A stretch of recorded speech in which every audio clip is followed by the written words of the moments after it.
Hey guys, it's me, your girl Selena here, filming another little history video. Today we will be discussing food. Food. I love food so much.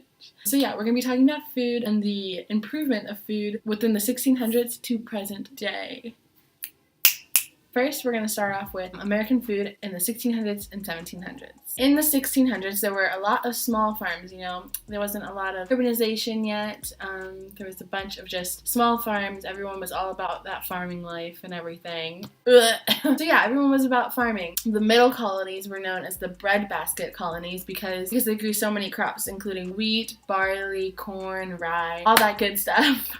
Make you strong. People in the American colonies or whatever typically had 3 meals a day, just like we do. So breakfast would include bread or cornmeal with the mixture of milk and tea. Supper in the evening was a lot smaller. So their dinner would be like our lunch, basically. So we're going to go into a little bit more depth with the 1600s because that's my favorite, and I don't care if you don't care because I'm going to. Okay, so during the 1600s, lobster, which is weird because lobster is like one of the most expensive seafoods that we can have now, or foods in general that we can pay for now, but lobsters were seen as poor people food in the 1600s. We're going to divide the food types into 5 major food types. So there's northeastern, southern, the plains, southwestern, and northwest. So in the northeastern, they used a bunch of clams that they like to eat, and that was their main food. So in the southern part of our areas, their favorite food were oysters, which is so cool because I hate oysters because you have to slurp them. It's kind of weird.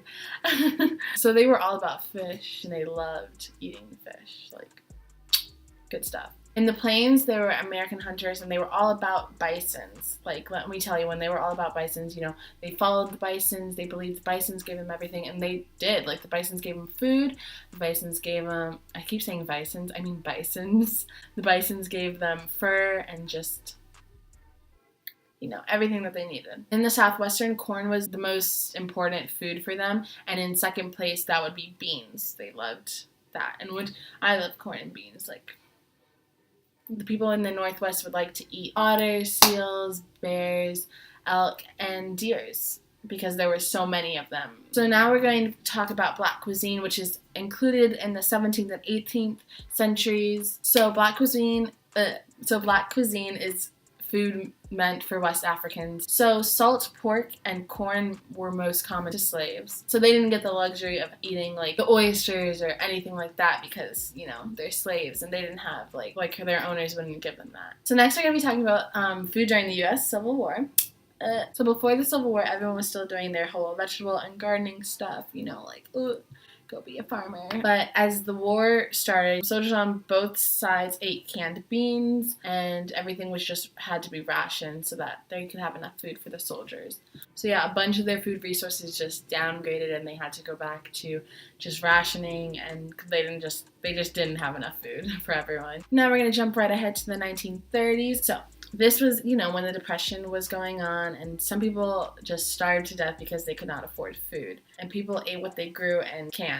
They had to eat canned goods. So a lot of them ended up eating wild berries and dandelions and just outside grass and outside plants. Oh, yummo! A dandelion. Must be the last one of the season. Oh. Not completely safe to eat. I wouldn't recommend eating them. Oh, what is this? Pine cones! Oh my goodness, they're my favorite! Delicious!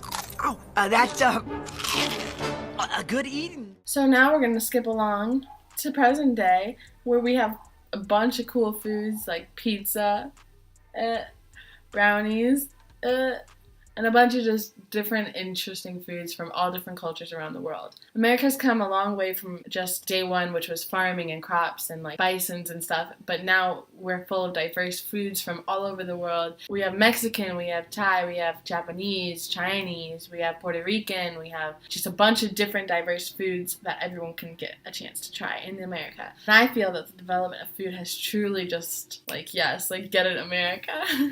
If I had to eat corn every freaking day, I think I'd die. There were so many limitations on what they had to eat. Now I'll bring it back to present day Selena so she can finish this up for ya.